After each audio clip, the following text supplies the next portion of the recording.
Alright, here's the challenge. What if we threw the base Final Fantasy X party into boss fights completely unprepared and in reverse order? No grinding, no gear setups, no strategy planning ahead of time. Just dropped into the battlefield and forced to survive. What is going to be the first boss we're going to be able to defeat in this interesting but devastating challenge? So here's what we're working with. Every party member has their base stats with their default armor and weapon, and only a handful of items to help. The game starts with 10 potions and 3 phoenix downs, so that's what we're going with. Riku, on the other hand, starts with 2 grenades, can steal, and if we get lucky, can mix. Waka, on the other hand, has dark attack, decent amount of HP, and physical reach. Lulu, level 1 black magic, quick and evasive maneuvers. Do not forget about Auron, high HP, power break if it can land, high physical damage with piercing. Kimahri has lancet, piercing, and a good amount of HP. Titus puts out quick physical damage. Yuna is of course quick and can heal party members and cure statuses. Yuna, of course, once obtained in the storyline, can summon Valifor, but don't expect it to be saving us. Talking about overdrive, everyone is on stoic mode. You can obtain the overdrive in battle, but everyone starts off with 0 overdrive gauge. We're starting at the very end of the game with Vraska's Final Aeon and working our way backwards through the story to see what is the first boss that we can actually defeat out the gates. And after that, I'm going all the way back through the game to see every boss you can actually take down under these conditions. We're starting off with the big guy, Vraska's Final Aeon, and no, this is not even close.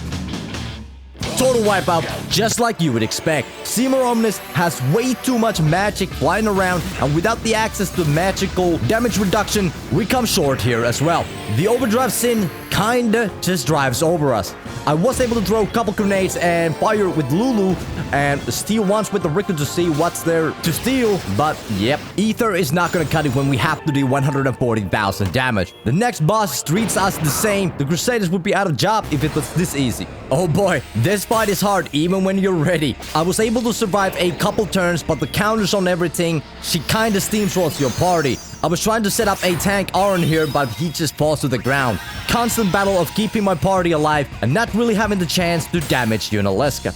3 phases ahead of us, and I can't even survive the first one. This fight is a short trip to the game over screen. Next up, Spectral Keeper. This boss is too strong and too fast, and just not fair without some preparation. Sanctuary Keeper leaves us with no chance because this is how we start the battle. Almost with the game over. I quickly call Entity of great power and it just doesn't matter. But this one's firmly in the not yet category. Next up, Seymour Fox. Do I really have to explain anything here? I did last couple turns, but eventually he cuts the BS and says goodbye. Come on, surely something down here is beatable. Right? Right? Next up is the one that I totally forgot. Viran and Yenke, but can actually the base Kimahri straight from the Besaid into the Mount Gagaset defeat these 2 guys. I started land setting and setting up my way to victory. Learning these overdrives comes super handy when it comes down to dealing damage. We do gotta remember that I do have those 10 potions that I can utilize to heal Kimahri, and I think that they just might be enough here. Yenke truly saw Kimahri's potential to win and heals himself back into full HP. But the irreversible damage that they done to Kimahri's horn was there to power Kimahri. Viran puts himself into Berserk, but Kimahri sets up a timer on top of his head. Kimahri goes now. A penance for breaking Kimahri's horn.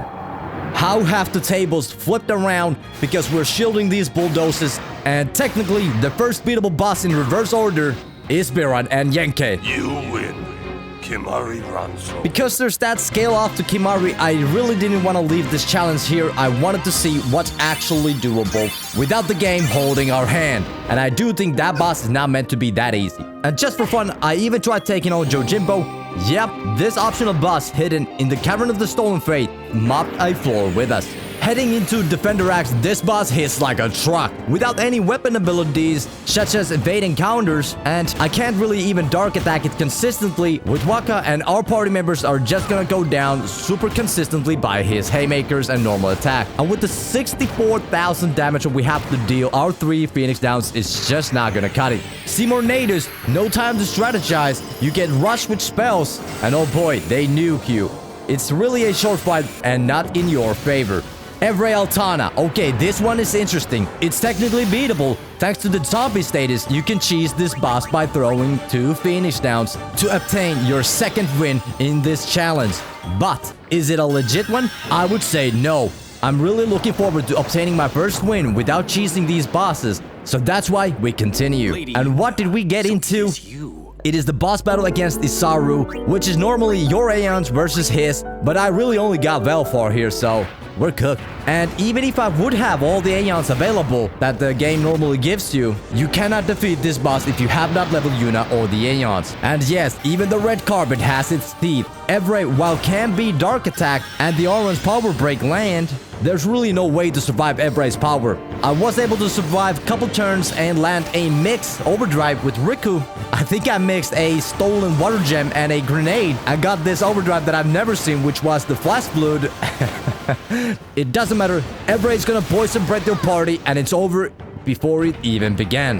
Heading on into the Wendigo, I knew that this guy hits like a truck, just like the Defender act. But the twist here is that Wendigo has these Quado Guardians that not only use a level 2 black magic, but they heal themselves and the Wendigo as he tried to put damage in. So I knew I had to make sure that these Quado Guardians get taken out of the match before we even start to put damage into the Wendigo. So I tried it, dark attacks and overdrives, but I couldn't even kill a one. This is where item preparation would come in handy, but we don't have that luxury here. Because the normal strat here is to use a petrifying grenade with Riku to take these guardians out. So the battle here, Seymour and Anima runs into the same problem. Doesn't matter if you raise the strength of Titus and you get a critical hit, I still wasn't even able to take one guardian out. Even on a good run, I could only do 1000 damage. I tried even summoning, but Seymour just level 3 black magic that. There's confusion, they're healing, it was just impossible. Next up was Crawler, and he does a quick damage to your party, and we cannot even take down this drone that is helping Crawler to eliminate summoning and magic usage from the battle. So difficult bosses, one after another. Then there was the battle against the Spir Mark, and here it is, the first major boss you can beat in this challenge. That is if you don't count Biran and Yenke with Kimari and Evre Altana getting cheesed by Phoenix Downs. But this fight here is super long, and you have to figure out the elemental weakness and counter that with the Lulu, and it just comes in super handy that you can steal a ether from it. I actually could not be able to win this boss without it, cause you wouldn't have enough magic points to damage it. Then there was the next boss, Extractor, just requires preparations in order to win. Equipment that would inflict slow is the thing that you need here, especially with the base stats, because you just get rushed by these heavily damaging attacks by the Extractor. And oh boy, if I say that the Spirit Morph took at 30 minutes, this boss right here took me 1 hour. The Sinspawn Gui, usually the first boss people start tripping on. First strategy that I tried here is take down the head and then start working on the hands, but that just wasn't gonna cut it. So I quickly switched up the route to Kimari land setting, and oh boy, I mean land setting, that was gonna be my main damage dealing. And this is where things got real. I started to run out of MP, with Yuna healing and Lulu doing the black magic damage. Things started to domino affecting, because then I started to run out of potions, and shortly after that, I started to run out of Phoenix Downs. I knew that I just have to go all in, make everyone do physical damage, try to out-heal the punches with Kimari Lancetting himself. It was looking rough. 600 left. Everything lost. What do you fight for? Everything lost. Thankfully, Sinspawn Gui changes its pattern towards the end of the battle. Gui starts using more demi and less punches. 340 HP left, 1 hour deep in this battle, and the physical hit comes in. And Kimari evades. 275 HP left, I get 2 back-to-back lancets, and just everything in this battle matters. All the evades, all the criticals, everything coming together for this moment. And well over 100 lancets later, I hit my last one. But Sinspawn Gui says, let me hit my last one too. And this fight right here goes absolutely down to the wire. Probably ended up being a top 3 battles in my entire life.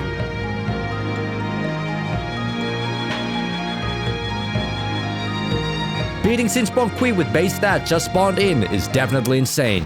Heading into the Chocobo Eater, I started with the basics, Dark Attack and the Power Break, but this boss, without being able to slow him, definitely pushes you quickly off the cliff. So it took me a couple of attempts to get a good RNG to be able to put the Chocobo Eater down for good.